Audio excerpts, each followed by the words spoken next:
Maria, thank you so much for joining me today for this quick chat. What we're basically doing is giving as many of the Independent Impact 50 the opportunity to just talk about their experience of the awards, and also some broader questions about life as an independent and the independent sector. So thank you so much for being with me today. Thank you very much for having me, Rod. And it's great to be able to continue kind of the very recent legacy of the Independent 50 Awards by actually continuing to be a part of this community and continue promoting the good work that you guys are doing. Amazing, thank you. Hopefully, recent and long lasting. So, to Exactly. that point, when you got the email telling you that you had been included in the inaugural Independent Impact 50, what did it mean to you? How did you feel? So first of all, I think when I got the email, I was kind of like cheering and jumping around because I was very very happy. I think I was with my partner at the time. I called my mom, my friends. I think the enthusiasm comes a lot from being a freelancer. We don't get a lot of industry recognition per se. So it was the first time in 5 years that I've been practicing. Probably that I felt that this sense of excitement, industry recognition, and opportunity to connect with the community, and network and feel again more inspired to continue doing the hard work that we do have to do sometimes. Well, and that's a pattern we're seeing from many of these discussions. So you mentioned you've been doing this for 5 years, which suggests to me you went independent right in the teeth of COVID, which is my experience as well. So over that period, what behaviours from clients have maybe most surprised you? Of course, it would be lovely to hear positives mainly, but also anything less positive. We want to hear the full picture.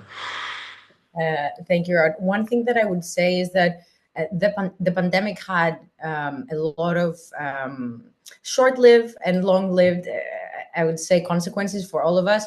One thing that I did spot when I actually became a freelancer a week before the pandemic hit, so I had no idea this was going to happen, but I did see clients a lot more relaxed around and trusting around remote work, especially if you do have the experience and the gravitas. Also, a lot of older clients getting in touch because their budgets were tight, and there was this big opportunity to actually capitalize on this in a way and help more people.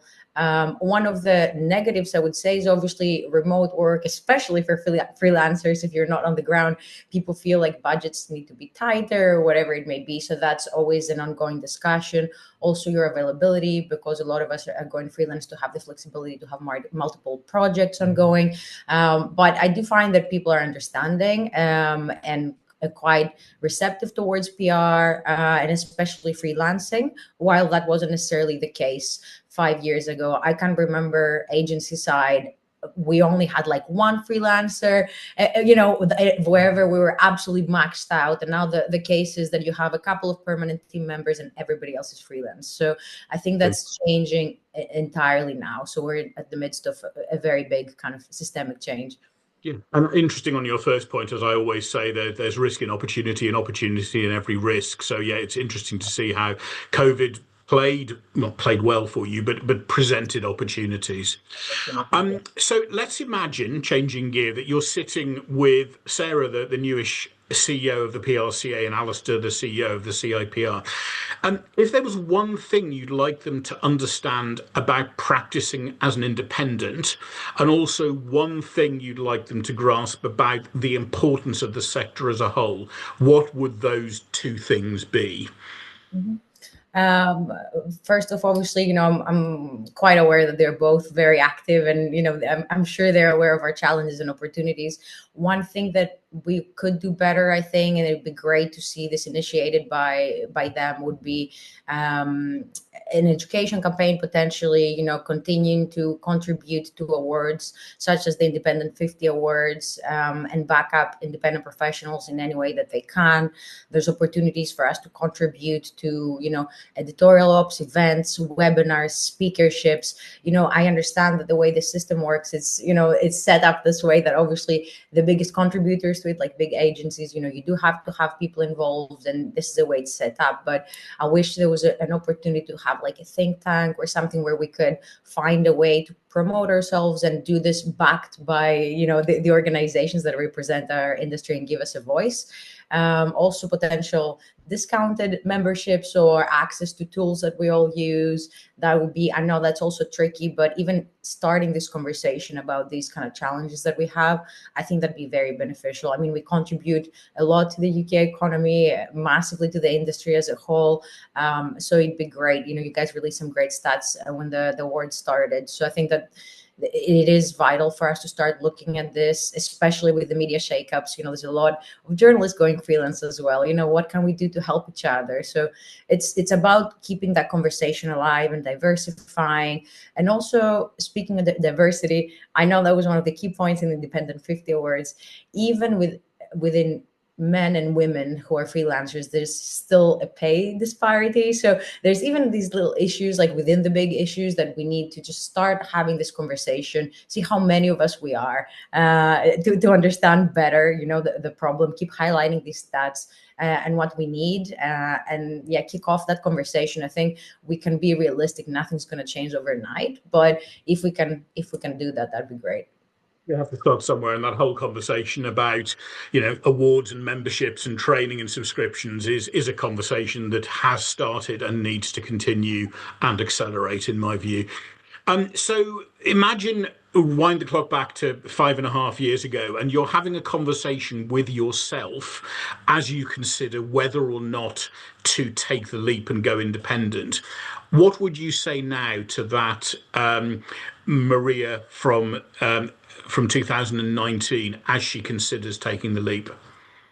I'd say do it. I'd say do it, and do it 1,000 times again, just because it obviously is different for every single person. People go freelance for their own reasons. For me, it was an opportunity to recalibrate. You reach a point in your career where you try different things and you want to actually expand what you offer, collaborate with more people. Maybe recalibrate a little bit work-life balance as well, rethink about your priorities as well, while continuing to do the thing that we absolutely love. So for me, just having the flexibility to do that, and that's invaluable, and I would still do it again. There's always opportunities to go back to agency life, or back to whatever work you had before. But if you freelance and you don't like it, you could do it. But if you do like it and you keep it up, I think you're going to get massive benefits in the long run in terms of how we work and live as a whole. Do it 1,000 times again. There's the soundbite right there. Thank you. So finally, looking ahead to the next year, the next 12 months, if you had to pick a couple of words that sum up how you feel about the prospects for your business over the next year, what words would you use? Maybe cautiously optimistic. Good. I haven't actually thought about this very much before, but yeah, cautiously optimistic. Because obviously we can't be ignorant to the fact that there's countless, changes in the industry, media shakeups, layoffs. There's a lack of junior people in the profession that's actually quite profound. It hasn't happened to this extent before. So there's so many different changes and so many different things to factor in that we do have to be cautious. However, it's September almost, so it's quite a good season for us PRs.